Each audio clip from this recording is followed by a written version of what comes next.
Baik, bismillahirrahmanirrahim. Assalamualaikum warahmatullahi wabarakatuh. Subhanallah, alhamdulillah, wa la ilaha illallah, wallahu akbar, la haula wa la quwata illa billah. Amma ba'du. Yang saya hormati Ibu dosen pengampu, Ibu RRSK Ginarita Putri SMA, dan juga rekan-rekan mahasiswa ilmu hukum Universitas Muhammadiyah Sukabumi. Saya Denny Nurmawan pada saat ini akan memaparkan berkaitan dengan hubungan antara hukum dan keadilan. Ketika kita berbicara hukum, bukanlah berbicara hanya sebatas pasal-pasal yang tertulis di atas kertas, melainkan ruh dari ilmu hukum itu sendiri, yaitu tercapainya sebuah keadilan. Kita seringkali mendengar sebuah adagium klasik, ubi societas ibi lus, di mana ada masyarakat, di situ ada hukum. Namun pertanyaannya adalah, apakah di mana ada hukum, di situ pasti ada keadilan? Coba kita bayangkan dalam sebuah situasi di mana seorang hakim harus memutus perkara seorang nenek yang mencuri 3 buah kakao demi menyambung hidup, berhadapan dengan peraturan perundang-undangan yang kaku. Di satu sisi hukum menuntut kepastian, tapi di sisi lain nurani menuntut empati. Disinilah letak benang merah filsafat hukum. Kita sering terjebak dalam dikotomi antara kepastian hukum dan keadilan. Memasuki inti pembahasan, kita harus berani bertanya, apakah sebenarnya esensi dari hukum dan keadilan itu sendiri? Secara ontologis, keduanya berada di ruang yang berbeda, namun saling beririsan. Hukum sebagai perangkat formal. Pertama, kita lihat hukum dalam studi filsafat. Hukum sering dipahami sebagai lus positivum atau hukum positif. Ia adalah manifestasi dari kehendak negara. Karakteristiknya jelas, tertulis, memiliki sanksi yang diatur dan bertujuan untuk menciptakan ketertiban. Namun, jika hukum hanya berhenti pada aspek peraturan saja, maka ia hanyalah sebuah mesin birokrasi. Disinilah kita membutuhkan elemen kedua, yaitu keadilan. Keadilan sebagai nilai ideal, the idea of justice. Keadilan di sisi lain bukanlah benda mati. Hans Kelsen menyebut keadilan sebagai sebuah subjective judgment of value. Namun bagi Thomas Aquinas, keadilan adalah sebuah kebajikan moral. Secara filosofis, kita dapat membagi konsep keadilan ini ke dalam 3 spektrum besar. Yang pertama, keadilan prosedural, di mana keadilan dianggap tegak jika semua prosedur hukum telah ditaati. Ini adalah keadilan di atas kertas. Dan yang kedua, keadilan substantif. Ini melampaui prosedur. Ia melihat apakah hasil dari hukum tersebut memberikan rasa puas secara moral dan kemanusiaan bagi para pihak. Dan yang ketiga, keadilan restoratif. Konsep modern yang kini mulai diadopsi di Indonesia, di mana keadilan tidak lagi fokus pada pembalasan atau hukuman, melainkan kepada pemulihan keadaan.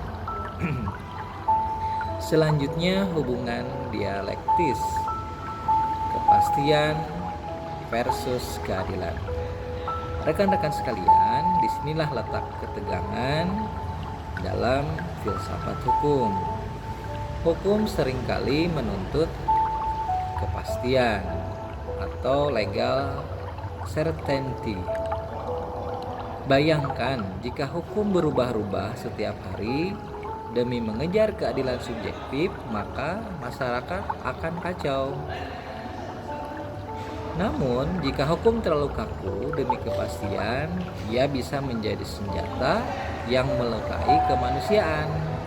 Itulah sebabnya dalam sebuah teori, Gustav Friedrich menekankan bahwa meskipun kepastian hukum itu penting, namun ketika sebuah hukum positif bertentangan secara ekstrim dengan keadilan, maka hukum tersebut haruslah dikalahkan.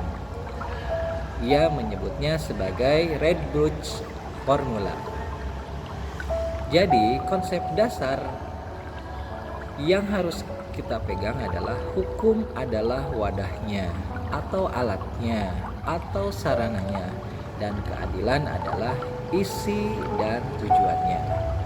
Wadah tanpa isi adalah hampa, sedangkan isi tanpa wadah akan tumpah tak beraturan. Keduanya harus berada dalam satu tarikan napas penegakan hukum.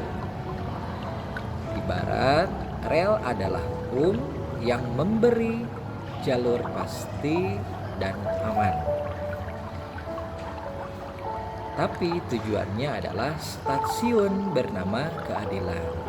Tanpa rel, kereta tak bisa jalan. Tanpa tujuan, perjalanan itu sia-sia. Kita sering melihat simbol Dewi Keadilan, yang mana digambarkan sebagai seorang wanita memakai penutup mata. Banyak yang menafsirkan simbol itu sebagai simbol objektivitas, bahwa hukum tidak boleh pandang bulu. Namun dalam perspektif filsafat yang lebih dalam, penutup mata itu juga bisa menjadi peringatan bahwa jika hukum terlalu buta terhadap realitas sosial, ia justru akan melahirkan ketidakadilan yang legal. Hukum seringkali dianggap sebagai alat kekuasaan, tool of power, bukan alat keadilan, tool of justice. Saat ini saya akan mengajak kita semua menelusuri labirin pemikiran para filsuf, membedah mengapa hukum seringkali terasa dingin, dan mencari tahu bagaimana menjembatani jurang antara teks undang-undang dengan rasa keadilan yang hidup di masyarakat. Mari kita mulai perjalanan intelektual ini. Setelah kita memahami konsep dasar, mari kita bedah bagaimana para pemikir besar dunia memandang relasi hukum dan keadilan. Setidaknya ada 4 pilar pemikiran yang harus kita pahami sebagai analisis kita yang tajam. Yang pertama dari Aristoteles sebagai bapak keadilan proporsional. Jauh sebelum Masehi, Aristoteles sudah memberikan landasan.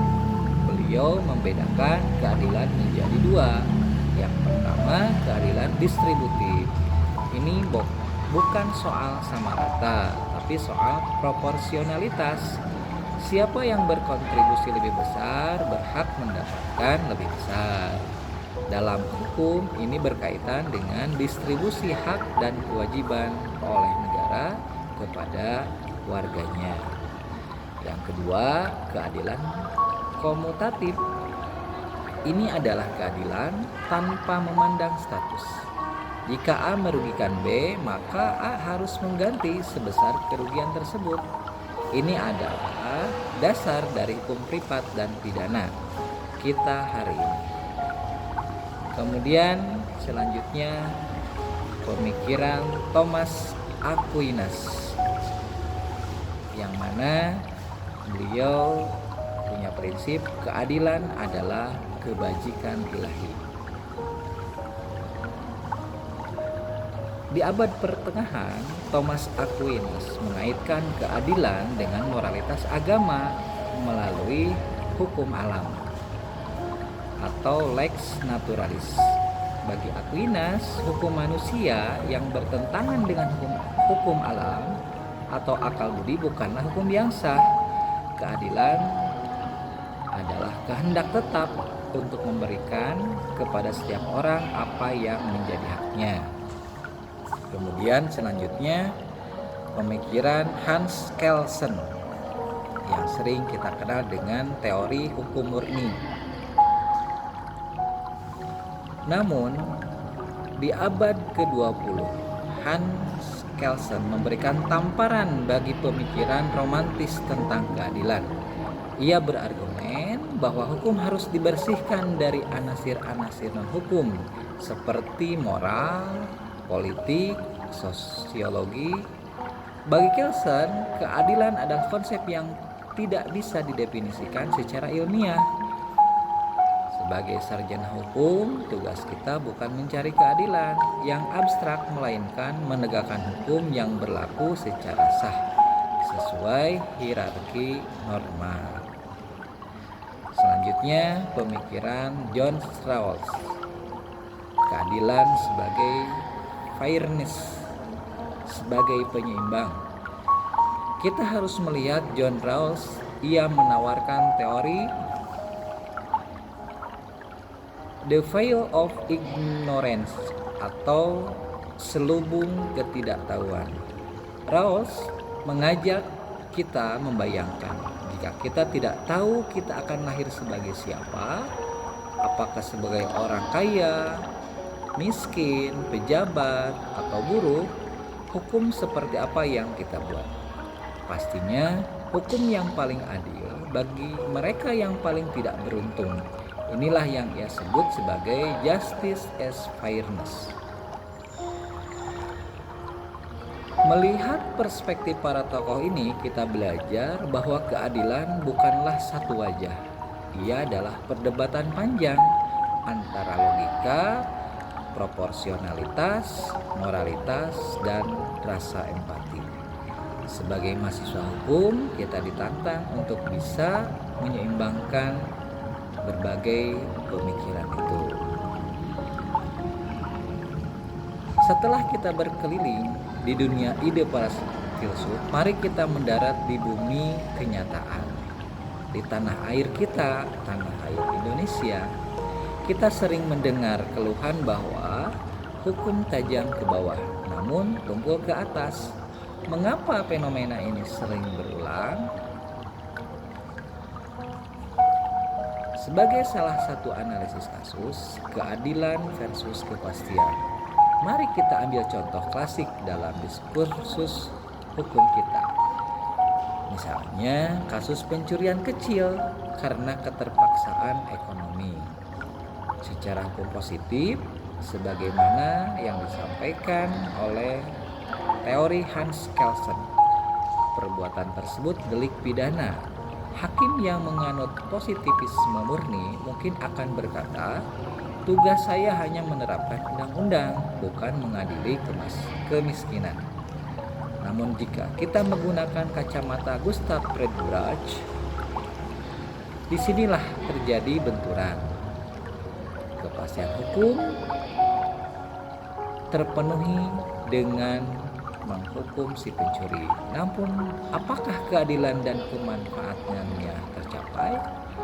Jika hukum justru menghancurkan hidup seseorang demi 3 buah kakao atau 1 batang kayu jati, maka hukum tersebut telah kehilangan ruhnya. Makanya, Disinilah ada peran hakim sebagai corong undang-undang atau penemu hukum. Dalam tradisi civil law seperti Indonesia, dulu hakim sering dianggap hanya sebagai corong undang-undang. Namun filsafat hukum modern menuntut lebih. Hakim diharapkan mampu melakukan rehfinding atau penemuan hukum ketika teks undang-undang dirasa kaku dan tidak adil. Hakim harus berani menggali nilai-nilai hukum yang hidup dalam masyarakat, living law. Inilah yang kita sebut sebagai transisi dari keadilan prosedural menuju keadilan substantif. Kabar baiknya, sistem hukum kita mulai berbenah.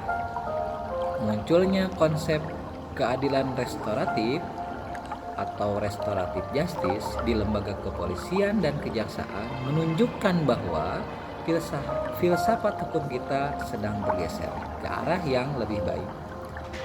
Keadilan tidak lagi kaku soal memenjarakan orang, melainkan bagaimana memulihkan harmoni di masyarakat dan memperbaiki keadaan.